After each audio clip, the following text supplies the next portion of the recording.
हर हर महादेव। क्या आपने कभी सोचा है कि भगवान शिव जी को बेलपत्र ही इतना प्रिय क्यों माना जाता है? आखिर बेलपत्र के 3 पत्तों में ऐसा क्या रहस्य छिपा है? क्या ये 3 पत्ते भगवान शिव जी के त्रिशूल, 3 नेत्र या त्रिदेव का प्रतीक है?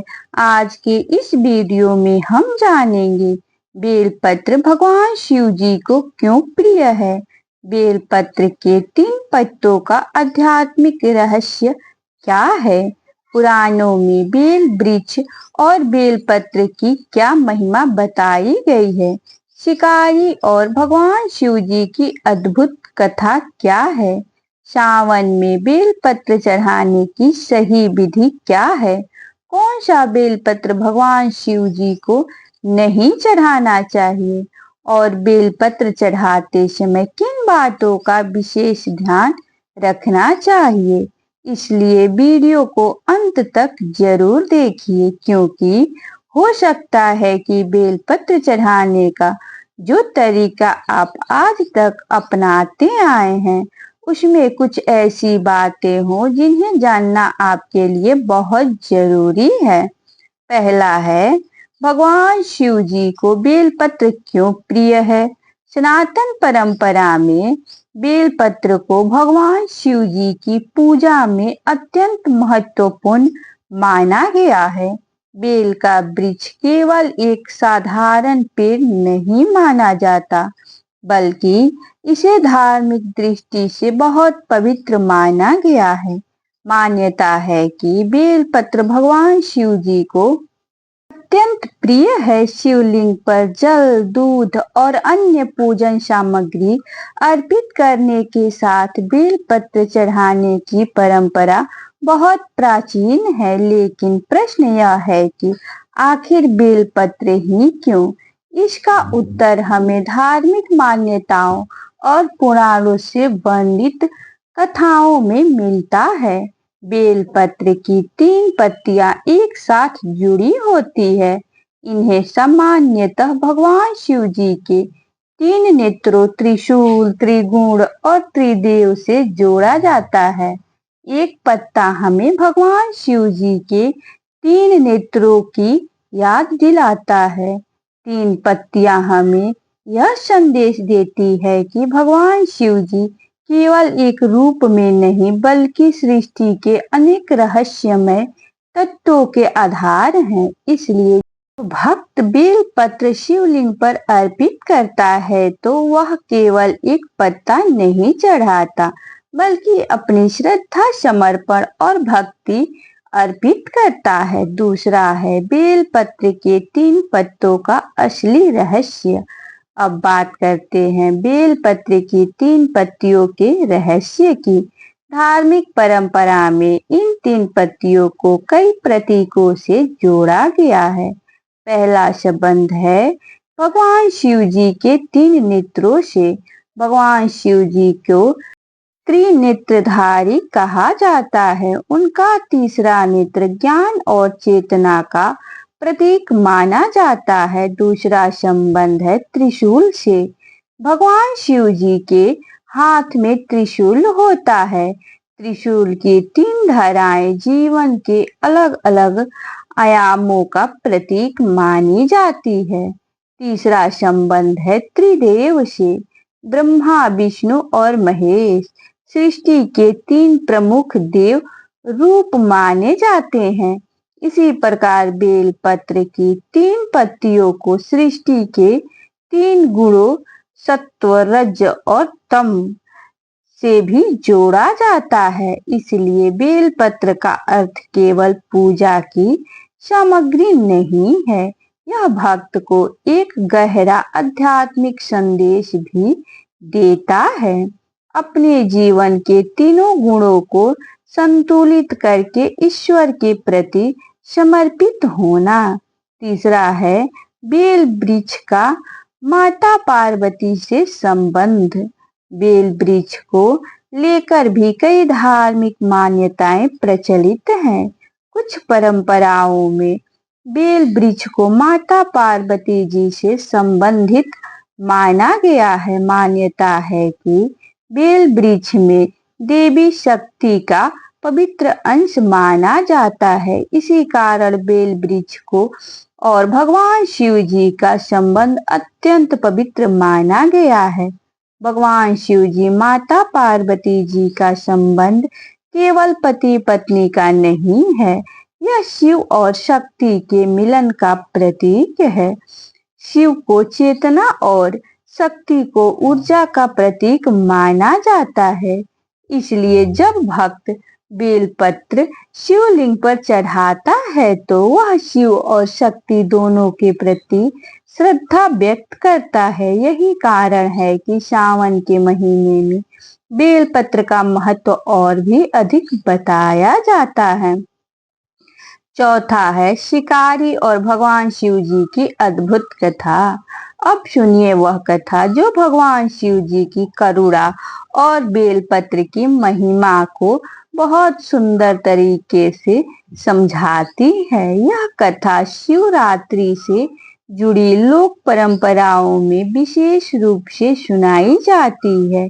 एक समय की बात है, एक शिकारी जंगल में रहता था। उसका जीवन शिकार करके ही चलता था। एक दिन वह जंगल में शिकार की तलाश में गया, लेकिन उस दिन उसे कोई शिकार नहीं मिला। शाम हो गई, धीरे धीरे रात होने लगी। शिकारी को डर था कि यदि वह जंगल में नीचे उतरकर घूमता रहा तो कोई जंगली जानवर उसे नुकसान पहुंचा सकता है। इसलिए वह एक बेल के पेड़ पर चढ़ गया। रात गहराती गई। शिकारी भूखा और परेशान था। नीचे उसे कुछ हलचल दिखाई देती थी, लेकिन शिकार हाथ नहीं आ रहा था। रात जागते जागते उसे नींद आने लगी। अपने आप को जगाए रखने के लिए वह बेल के पत्ते तोड़कर नीचे गिराने लगा। उसे यह पता नहीं था कि बेल के वृक्ष के नीचे एक शिवलिंग स्थापित था। उसके द्वारा तोड़े गए बेल पत्र सीधे शिवलिंग पर गिर रहे थे। इस प्रकार अनजाने में ही उससे शिवलिंग पर बेलपत्र अर्पित होते रहे। कथा के अनुसार उस रात उसका उपवास भी हो गया और रात भर जागरण भी हुआ। सुबह होने पर उसके जीवन में परिवर्तन आया। इस कथा का सबसे बड़ा संदेश क्या है? भगवान शिव जी अपने भक्त की भावना देखते हैं। यह कथा हमें यह समझाती है कि सच्ची श्रद्धा, भक्ति और भगवान का स्मरण मनुष्य के जीवन को बदल सकता है। लेकिन यहाँ एक बात समझना बहुत जरूरी है। इस कथा का उद्देश्य यह नहीं है कि हम जानबूझकर पूजा के नियमों की अनदेखी करें, बल्कि इसका संदेश है कि भगवान शिव जी अत्यंत भोले और करुणामय माने जाते हैं। वे भक्त के भाव को महत्व देते हैं।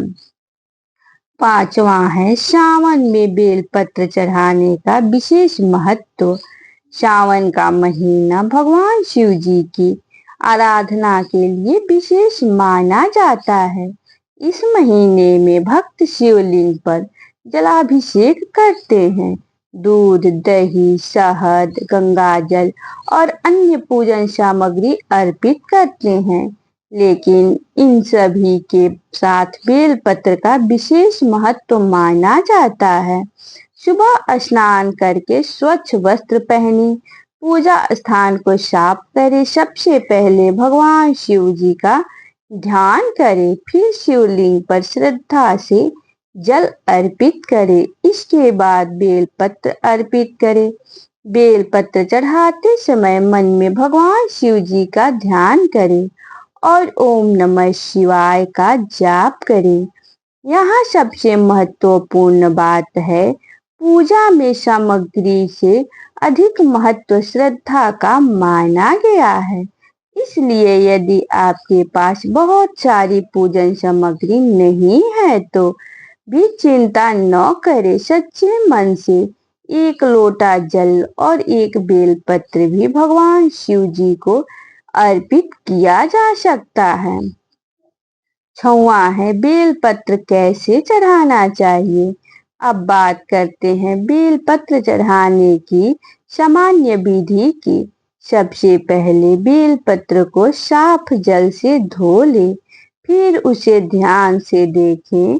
यदि उसमें कोई गंदगी, कीड़ा या बहुत अधिक क्षतिग्रस्त हिस्सा हो तो उसे पूजा में उपयोग करने से बचे। परंपरा के अनुसार बेलपत्र की चिकनी सतह को शिवलिंग की ओर रखते हुए चढ़ाने की मान्यता कई स्थान पर प्रचलित है। हालांकि अलग अलग क्षेत्रों और परंपराओं में बेलपत्र रखने की विधि अलग मिल सकती है, इसलिए अपने परिवार या स्थानीय पूजा पद्धति की परंपरा का भी सम्मान करें। बेलपत्र चढ़ाते समय आप यह मंत्र बोल सकते हैं।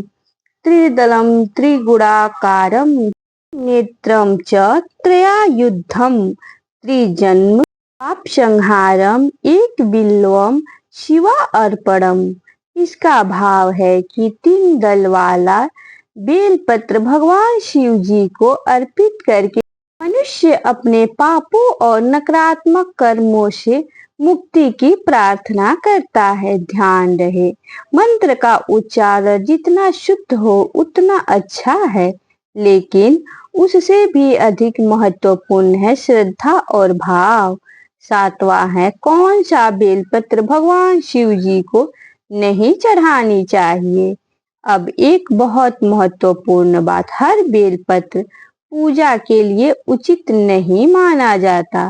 परंपरा के अनुसार बहुत अधिक सूखा हुआ बेलपत्र, सड़ा हुआ बेलपत्र, कीड़ा लगा हुआ बेलपत्र, बहुत अधिक फटा हुआ बेलपत्र या गंदा बेलपत्र भगवान शिव जी को अर्पित करने से बचना चाहिए।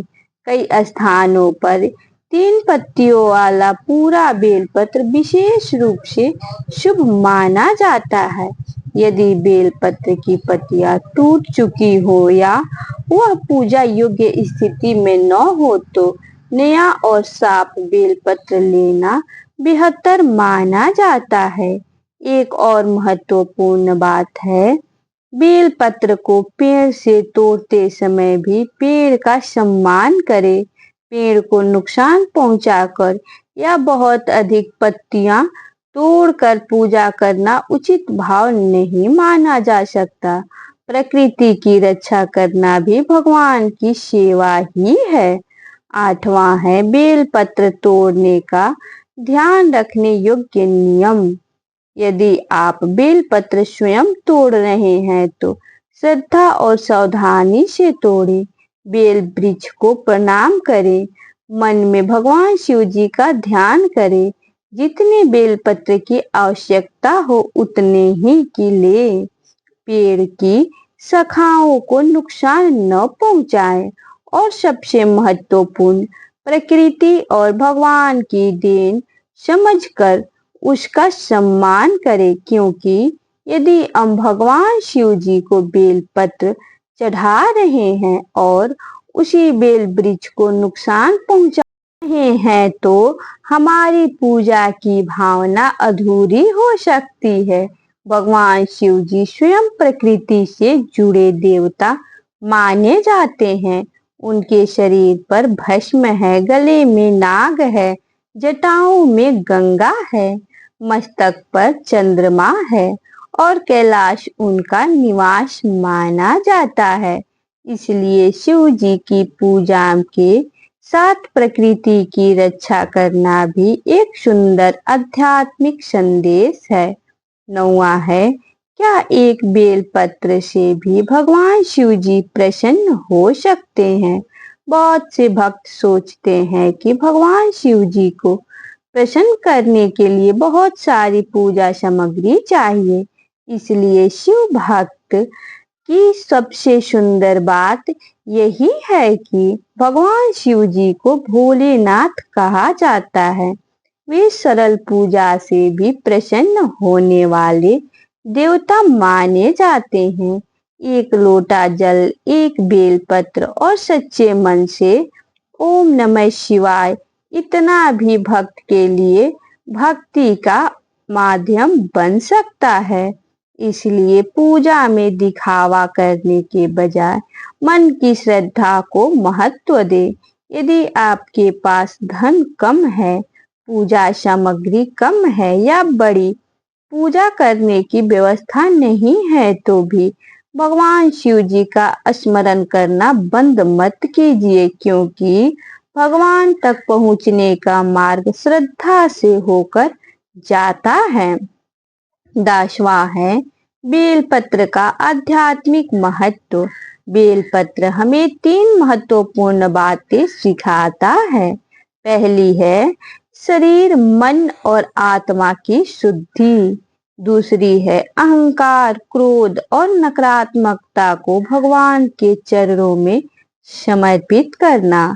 और तीसरी है जीवन में संतुलन बनाए रखना। बेलपत्र की 3 पत्तियां हमें याद दिलाती है कि जीवन में कई तरह की शक्तियां काम करती हैं, लेकिन जब मनुष्य अपनी सभी इच्छाओं और भावनाओं को भगवान के चरणों में समर्पित कर देता है, तब मन को शांति मिलने लगती है। इसलिए बेलपत्र केवल पूजा की सामग्री नहीं, बल्कि एक आध्यात्मिक प्रतीक भी है। शिव पूजा के कुछ महत्वपूर्ण गुप्त नियम हैं। अब बात करते हैं कुछ सरल लेकिन महत्वपूर्ण बातों की। पहला नियम है भगवान शिव जी की पूजा करते समय मन को शांत रखें। दूसरा नियम है किसी के प्रति ईर्ष्या या द्वेष रखते हुए पूजा करने के बजाय मन को साफ करके या प्रयास करें। तीसरी नियम है शिवलिंग पर जो भी सामग्री अर्पित करे वह श्रद्धा और स्वच्छता के साथ करे। चौथा नियम है पूजा के दौरान भगवान शिव जी का नाम ले। 5वां नियम है प्रकृति का सम्मान करें, बेल वृक्ष को नुकसान न पहुंचाएं। 6ठा नियम है दूसरों की पूजा पद्धति का मजाक न उड़ाएं। भारत में अलग अलग क्षेत्रों में पूजा की अलग अलग परंपराएं हैं। 7वां नियम है सबसे जरूरी भक्ति को केवल पूजा तक सीमित न रखें। यदि आप भगवान शिव जी की पूजा करते हैं तो अपने व्यवहार में भी करुणा, सत्य, संयम और सेवा लाने का प्रयास करें। 12वां नियम है बेलपत्र और भगवान शिव जी का संदेश। कल्पना कीजिए आप सुबह उठते हैं, स्नान करते हैं, एक साफ बेलपत्र लेते हैं, भगवान शिव जी के सामने बैठते हैं, आंखें बंद करते हैं और धीरे से कहते हैं ओम नमः शिवाय। फिर उस बेलपत्र को शिवलिंग पर अर्पित करते हैं। उस समय आपका मन क्या मांगता है? धन या सुख या स्वस्थ या परिवार की खुशियां या मन की शांति? आप भगवान से जो भी मांगे, लेकिन एक चीज जरूर मांगिए, हे महादेव मुझे सही मार्ग पर चलने की शक्ति देना, क्योंकि यदि जीवन में सही मार्ग मिल गया तो बाकी बहुत सी चीजें अपने आप सही होने लगती है। तो भक्तों, आज हमने जाना भगवान शिव जी को बेलपत्र क्यों प्रिय माना जाता है। बेलपत्र की 3 पत्तियों का धार्मिक और आध्यात्मिक महत्व क्या है, बेल वृक्ष का माता पार्वती और शिव परंपरा से संबंध कैसे बताया जाता है। शिकारी की अद्भुत कथा क्या संदेश देती है? सावन में बेलपत्र कैसे अर्पित किया जा सकता है? किस प्रकार के बेलपत्र को पूजा में चढ़ाने से बचना चाहिए और शिव पूजा में श्रद्धा, स्वच्छता और प्रकृति के सम्मान का महत्व क्या है? ध्यान रखिए, भगवान शिव जी को महंगे भोग से ज्यादा आपके मन का भाव प्रिय माना जाता है। आपके पास बहुत कुछ हो या बहुत कम, अगर मन में सच्ची श्रद्धा है तो एक लोटा जल भी भक्ति बन सकता है। एक बेलपत्र भी पूजा बन सकता है और एक बार बोला गया ओम नमः शिवाय श्री भी मन को भगवान से जोड़ सकता है। इसलिए आज सावन के इस पवित्र समय में भगवान शिव जी के सामने हाथ जोड़कर कहिए, हे भोलेनाथ, हमारे मन से अहंकार दूर कीजिए, हमारे परिवार में सुख शांति बनाए रखिए, हमें सत्य और धर्म के मार्ग पर चलने की शक्ति दीजिए और अपनी शक्ति हमेशा हमारे हृदय में बनाए रखिए। अगर आप भी भगवान शिव जी के भक्त हैं तो कमेंट में लिखिए ओम नमः शिवाय। वीडियो पसंद आया हो तो लाइक करें, अपने परिवार और शिव भक्तों के साथ शेयर करें और हमारे चैनल पम्मी तिवारी को सब्सक्राइब करना बिल्कुल न भूलें। भगवान भोलेनाथ आप सभी पर अपनी कृपा बनाए रखें। हर हर महादेव।